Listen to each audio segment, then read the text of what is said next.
Welcome, guys. Welcome to another episode of Real Hazardous Live. Hey, Brian. Thursday night. Hey, Brian, it was good seeing you Saturday.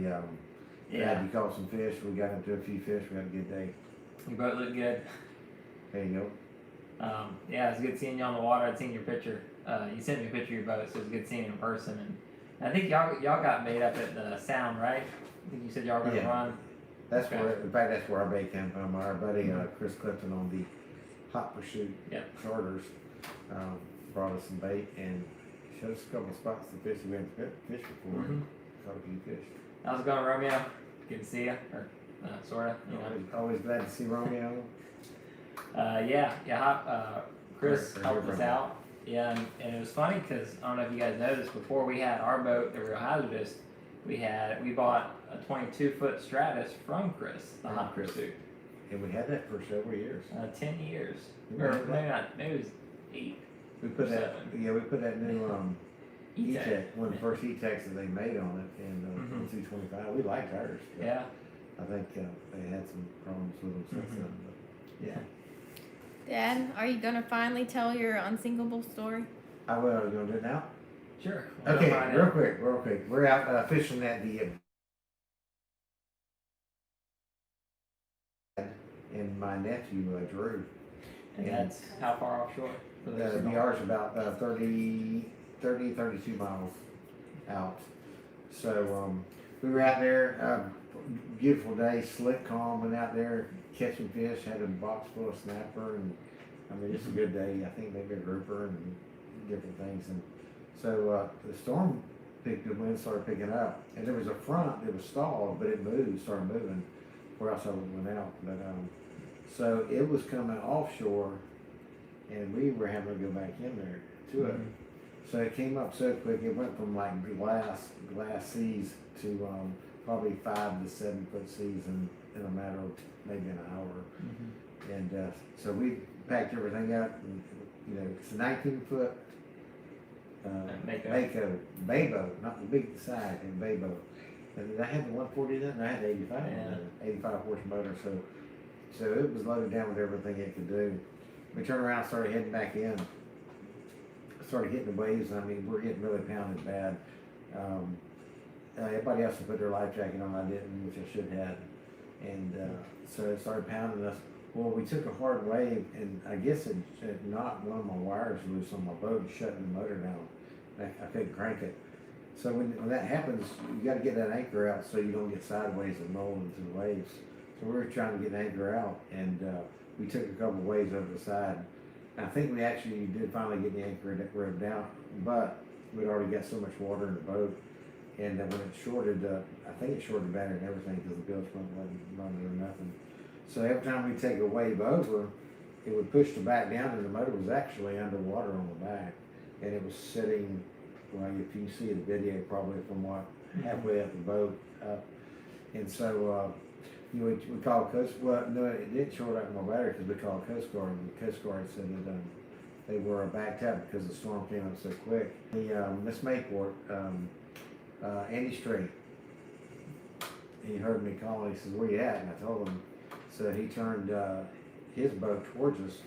And I gave him the coordinates. It was Lat Long back in the days. No, not Lat Long. Loran. Yeah. And so he said, "I got you plugged in, but I can't see your boat because we were so low in the water." So he said, "Stand up as high as you got." And we didn't have a T-top or nothing. I had a console. I stood up on the console with a flare. He said he could see the flare every once in a while come up over the waves because we were so low in the water. And so he gets there, and he kind of assessed the situation. He says, "All right, how about you guys one at a time jump and go to my boat?" Well, it was like an Olympic start.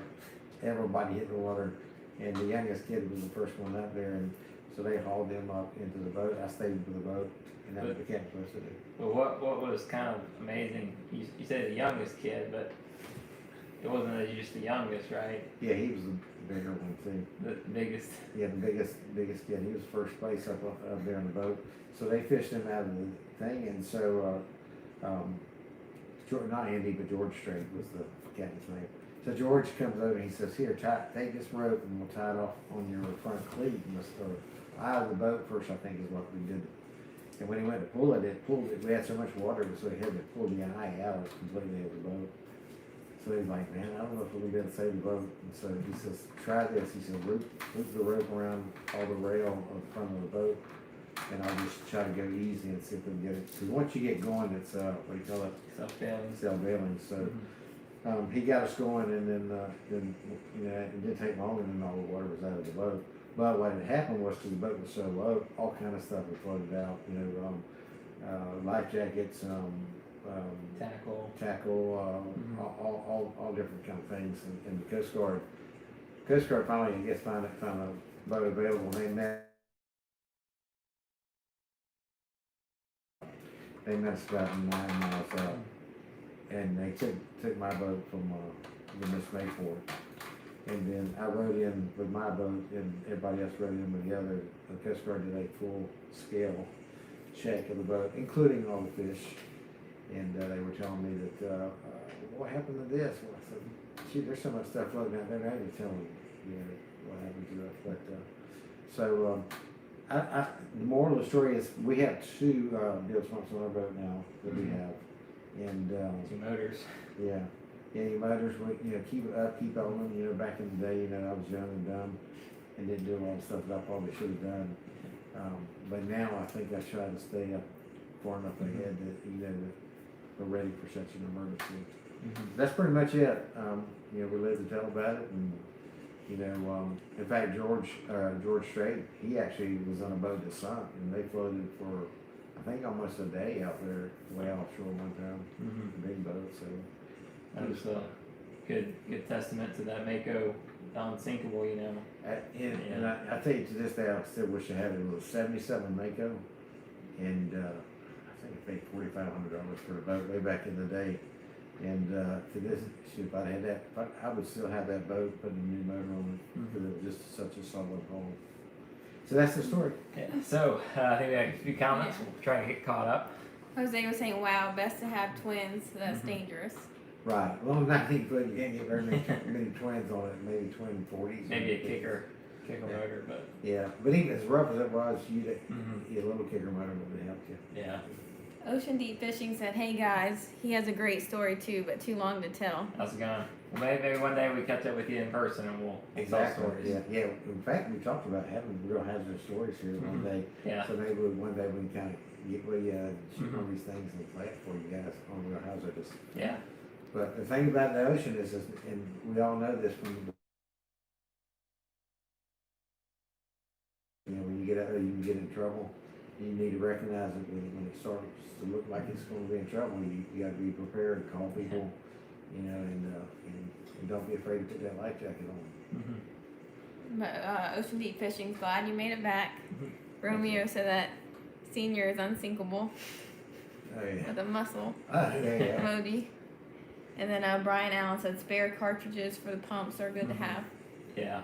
Yeah, but back then the Back bilge pumps weren't as fancy as they are now. Right. Yeah. But back then you just had the little ones. Plus in that Mako you didn't have very much under the deck room, so Right. you didn't have much to play with. And the thing you gotta be careful is if you get water under that deck and you get sideways and that water sloshes kind of like on Deadliest Sketch, it'll roll that boat. How many years ago was that? What did you say? It was back in the mid '80s, I guess, mid to late '80s. It was before kids, so. Yeah. With Cousin Drew. Cousin Who Drew. you'll see more of shortly. Right. Yeah, an E-perv is must have now. Yeah, make sure you get as Yeah. much safety equipment as you can. We Let people know where you're going when you get Yeah, we have EPIRB and Spot, and I usually Spot X. Spot X, yeah. I'll like especially when I'm going to the ledge, so, yeah, I'll like text a picture of like I know we're trolling and stuff, but I'll usually take a picture of like the first number I'm going to or my heading. I'll send it back to my mom or whoever is on land who. Yeah, that's a good idea. And when we go inshore, usually the day before we always talk to all our friends. It's called social or networking, not socializing, networking. And you want to do that. It's good for fishing too. But network with all your friends, and so then and let them know what your kind of your idea is. And if you have like a backup idea, you can do that too. But we haven't talked about fishing yet. I got a question. Are you heading out to catch some snapper tomorrow? No. No. No, we went out to Alabama here about, 3 weeks ago? We went to Alabama for their season, and they have a longer season. It's several months, but it's like Friday, Saturday, Sunday, Monday for like, I don't know, a couple months like that. Right. Yeah, and we had a good, I think we kept 29 or something 3 days fishing. Yeah, between the whole family, yeah. Yeah, so it wasn't bad there, but, yeah, I mean, we went out last year and it was a madhouse. Right. I mean, I'm not playing when I'm telling you it was a madhouse, it was crazy. So we're thinking about maybe Saturday afternoon or? Yeah, we'll probably go Saturday, Sunday, we're gonna check the weather. We'll try to get a day out there, but we're not gonna kill ourselves and, Right. and But the big thing is what? storms. No, fishing. Come on, Yeah, what's biting? the kingfish. Kingfishing. Kingfishing has been off the chain the last, couple of weeks really. Right, I mean, it started good and it's only gotten better. Yeah, and then what did we find? Oh. Bait, Bait. plenty of bait. Bait on the beach and kingfish on the beach too. Mm. So, yeah, if you get a chance to get out there, especially in snapper season, Mm-hmm. you know, you get that one snapper and then run up in there and try to catch you some kingfish. Yeah. So one of the things we wanted to talk about today was tournament fishing, because the Greater Jacksonville Kingfish tournament's coming up. We just fished the media tournament yesterday, which is where we fished the beach, Southeast Hole, one of our favorite places to fish. Yeah. And we caught a 28 pounder in a half day. Pretty excited about that. And then we finished up what? Third place.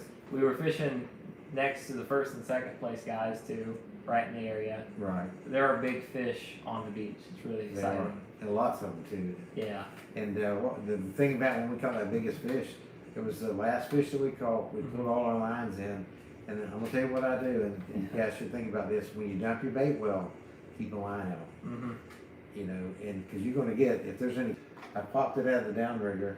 I rolled the downrigger. I laid my line out, rolled the downrigger up, and before I could get it to the top, the 28 pounder slammed it. And so we were late getting back to the dock. Right. But it was fun. Yeah. Ryan was saying maybe we need a safety talk one night. That is very. In fact, we talked about that. Yeah, we had a safety video in the works. Right. Mm-hmm. But we could do a live safety talk too. I think that'd be Right. good. Right. And if you guys get out and you get in trouble, shoot, send me a message or something. Mhm. You know, I think Brian's got my contact number and all. And shoot, we'll load the boat up and go look for you there. Oh. Find you. Yeah, a lot of fishermen. There are a lot of, they won't always tell you where to fish or what's biting, but if you call for help, guys are pretty good. Right.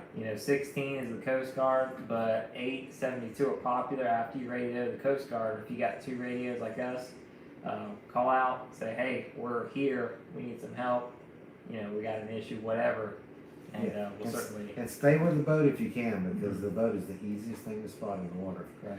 Now, if the boat sinks, obviously, you can't do that, but if it gets capsized or something, hang on to it. A lot of people tie a rope across the thing and just kind of hang on to it, but and then if it sinks, then at least they still got each other Right. together. Hey, Dalton are saying that twins are great, but if you have a fuel problem, it doesn't help, or certain electrical found problems. that out too, didn't we? Yeah, we've been there. Yeah, found out. In fact, we had water in our tank this year, Yeah. and we were able to pop it off, clean out our water separator. We have 4 tanks on that boat. One of them is loaded with water. Yeah. So when we switched it around, but we had to go through and clean that line out and then that filter up into the motor too. Right. Once we got it done, we hadn't had a problem with it. But. Yeah. Okay. What else we got? Romeo was saying, awesome last video of Kingfish. Thumbs Thank up. you. Okay, we got shark coming out Friday. Yeah, we got a cool shark, shrimp boat, shark fishing. And that is coming out really, tomorrow. that's pretty on fire fishing too. It's really a great fishery for if you're new or if you have kids, because you can see the fish, you can sight cast. There's usually a lot of good action, so it's really fun. And they're to strong fighting fish Yeah. too.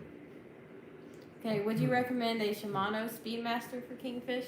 Oh yeah, we got one. We have one, and I really like it. The only thing I don't like about it is I don't like the star drag. Right. And the reason why some of our guys, when we passed the reel down, they'll hit that star drag. Right, yeah. And they'll be like, it's not coming in, it's not coming in. And they did not let star drag loose. But I'll mark my drags on a lever drag with a piece of tape, and I can say this is 3 pound, this is 4 pound, this is 6 pound, this is the max, and I can just adjust it on the fly. You can't really do that with a star because it's So you guessing? there's no it's kind of guessing. Yeah. But they might make a lever drag Speedmaster. I mean, ours is older one, so a new Right. one. I would just say get a Speedmaster lever or any Right. lever. Those hold up real good though. I like that real.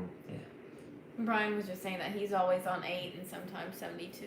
Right, very good, very good. And if you're fishing the beach, you usually have you can call too. You got your cell phone range within about what 5 miles probably. Is that Simon just posted one? I think I just saw Yeah. it from Honduras. Greetings from Honduras. Enjoy watching your how-to videos. Thank you. We got some cool how-tos in the work. Who fished with us yesterday? So yesterday we had, excuse me, I say a rugby team. We had some guys, rugby players From the local. from the local Jacksonville Axemen. Pretty cool.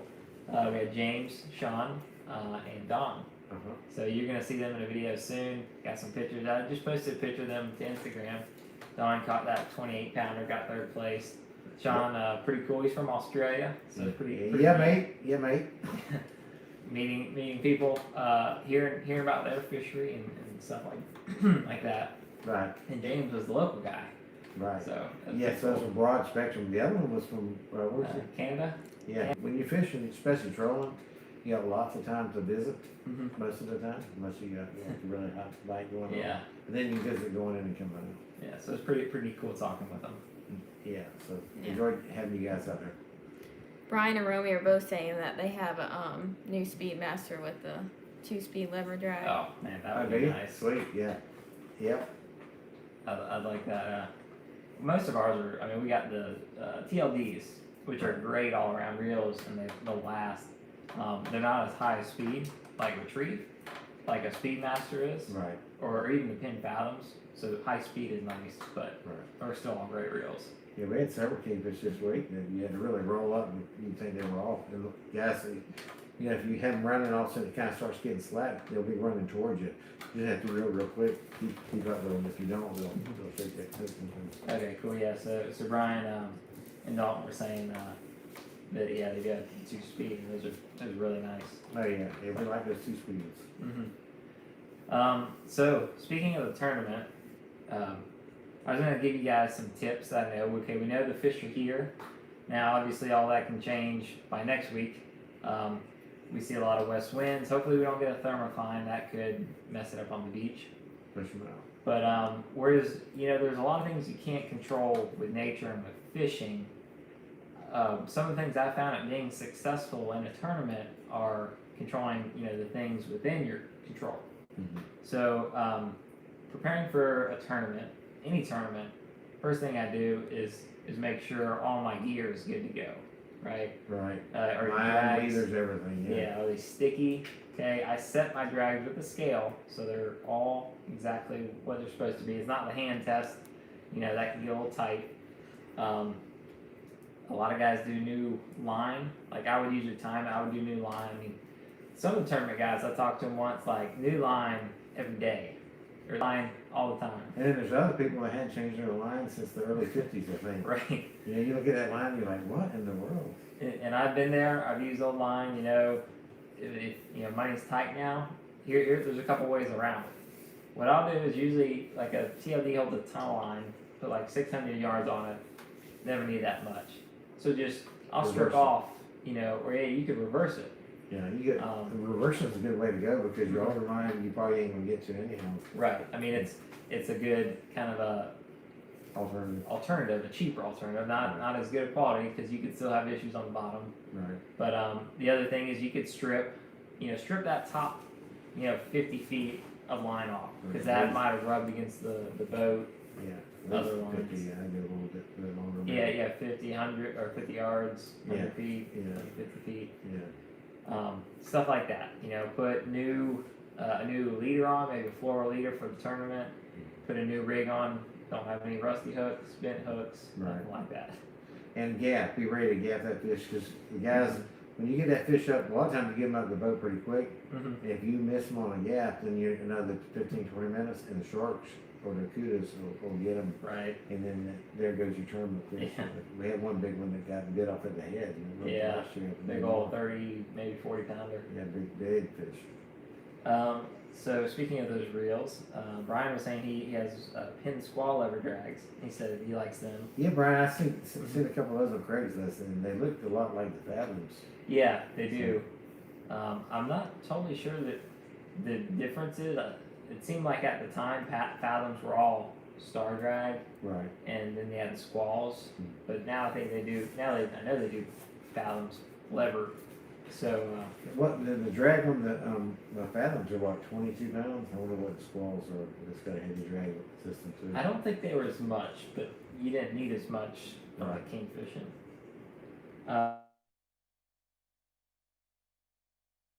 I use the Fathom Brian had, which I haven't used it really as a lot for kingfish, but you can and for bottom fishing. Very good for bottom fishing. Thank you, Chad Sterling from the Team Bug Rogers. Yeah. He's the one that passed that little tidbit on to me. Mhm. That and Tiger Light rods, right? Yep.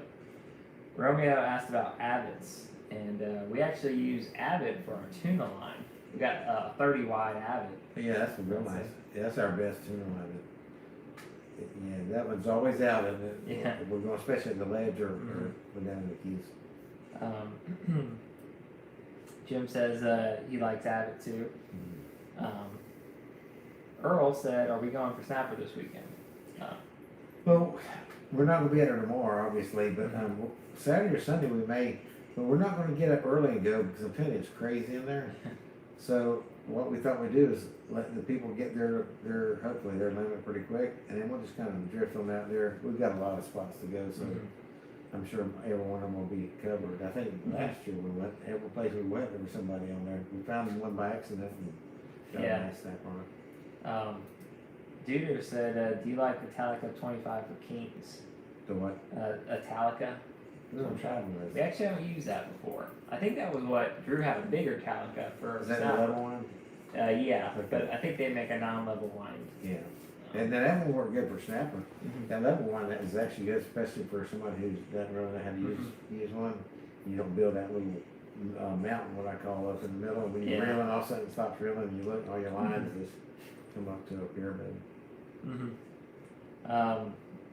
Brian said he wished he could find some Tiger Lights.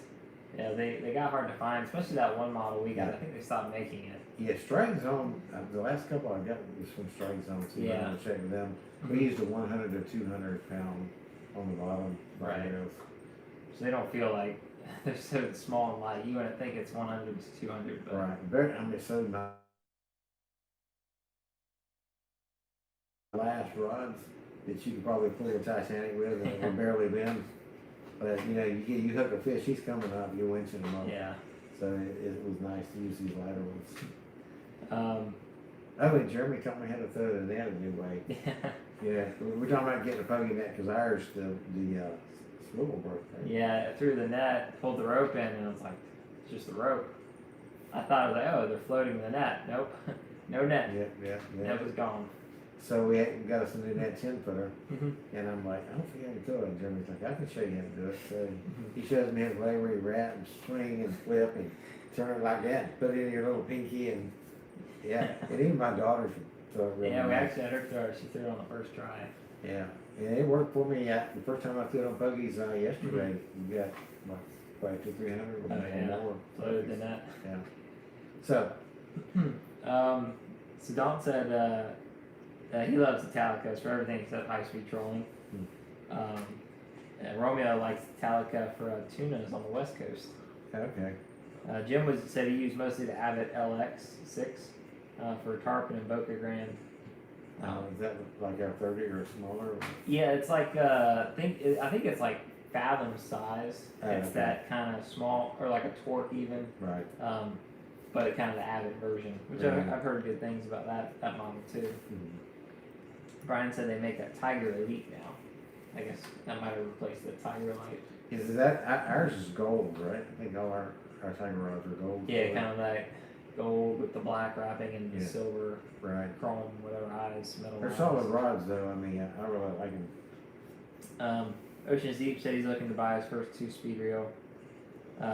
best suggestion for the first one?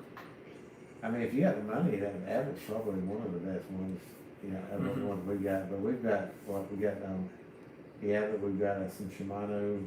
Yeah, I guess it depends what. Right. And then if you're talking like for kingfish or bottom fishing, we've used the Pin Fathoms, which are really nice. Mm-hmm. And they're lightweight and have that graphite body, so they're probably cheaper than the Abbott. I haven't looked at the price.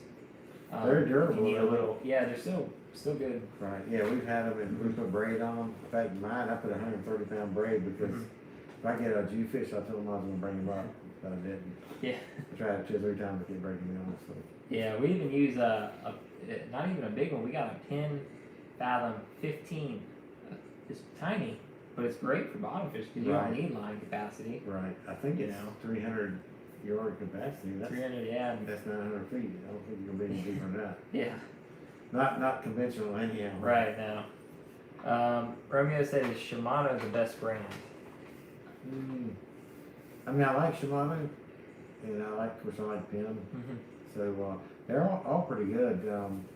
Penn's got some cheaper stuff, and there's maybe Shimano does too. I haven't used much of the cheaper stuff, but yeah. Yeah, I mean it's, we shop, especially on Craigslist.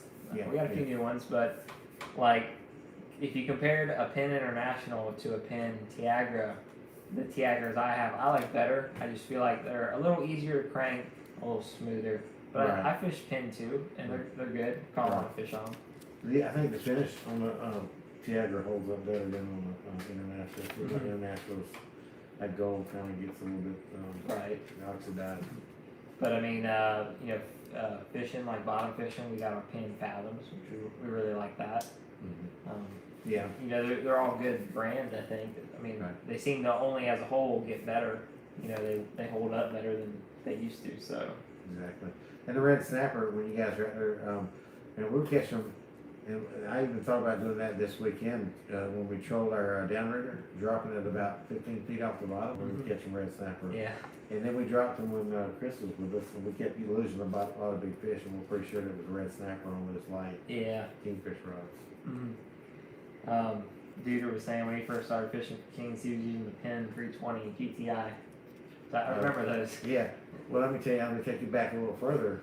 When I was fishing, I was using Penn 4-aughts with a 40 and 50 pound test line. When I was in the kingfish tournament, I had a 33 pounder that I won a little bit of money with. And down on the desert with that little 4-aught, you blistered it. And you can tell when you get that smokers on there, it's a whole different ballgame. Brian's got to head out for a little bit. We'll see you, man, if we don't see you later. Thanks for tuning in. Yes, Brian. Yeah. Safe out on the water. Yeah, it's funny. I remember like when we first started bottom fishing, like when I was going offshore, that's what you brought out. You had 6-aughts and sometimes 4-aughts, and it's like, man, this is. You did around a couple of hours. I know. I mean, even if you weren't catching big fish, just the heavy reel and a lot of cranking, and just pull up 13-inch sea bass and wear yourself out after getting a couple of those bad boys. Yeah, and like for kids, that was kind of rough. I was like, man, this is tough. And then we got these lighter reels, the Tiger Light rods, the light reels, and I'm like, man, I'm fighting the fish now. I'm feeling the fish, and I'm not wearing myself out. So it's got me more into bottom fishing.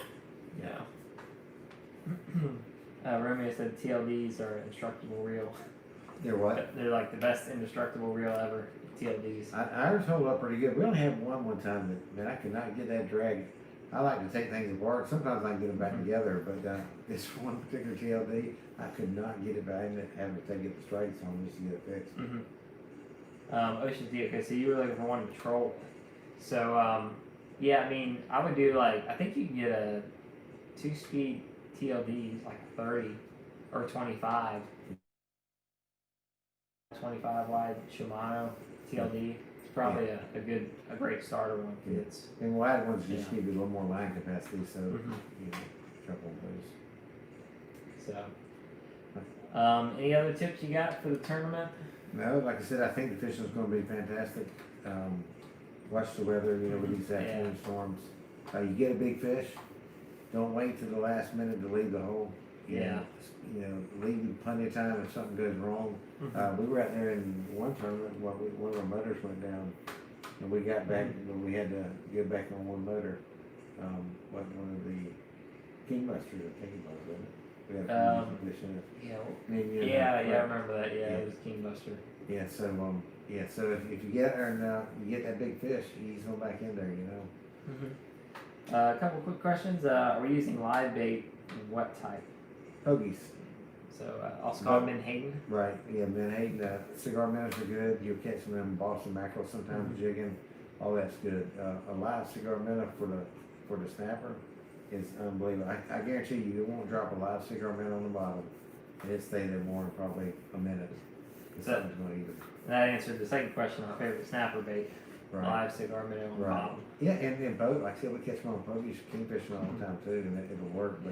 But if I had my preference, I would take a cigar minnow. And if you get anchored up on a ledge or a wreck or something, a lot of times they'll be there. So just have your Sadiki, just jig them up, you know, and then as soon as you can't get them live, drop them right back down there and hold on because they won't be there long. Yeah. What's your kingfish rig? Our typical kingfish rig is 7-strand wire, 40 pound, with a small J hook in the front, She's on her. Owner J hook, and then a number 6. I think it's 6 treble hook for the stinger. Right. You can do 4s too, but 6 is good too. Yeah. I try to match the hook size to the bait size. If I had big baits, then I would do bigger hooks because I feel like the baits hide them. Right. If you'll watch our underwater video of kingfish striking, you'll see the kingfish come and they'll check the bait out. They'll like swim and they'll look it down. So that makes me think, okay, you know, I want to stay small and keep the bait looking natural because they're taking a look at these baits a lot of times. I think so. Well, thanks guys for tuning in. Hope you guys learned some stuff. We're gonna catch a lot of snapper and grouper in the next 2 weeks, and kingfish, and send us some pictures. Stay safe. Romeo, for kingfish we use mono, bottomfish braid, wahoo braid. Right. So yeah, we'll see you guys video tomorrow. Don't forget to like, subscribe, and share it. We would appreciate it if you could share it with any fishermen you know. Your Facebook page, that'd be awesome. Thanks for watching. See you.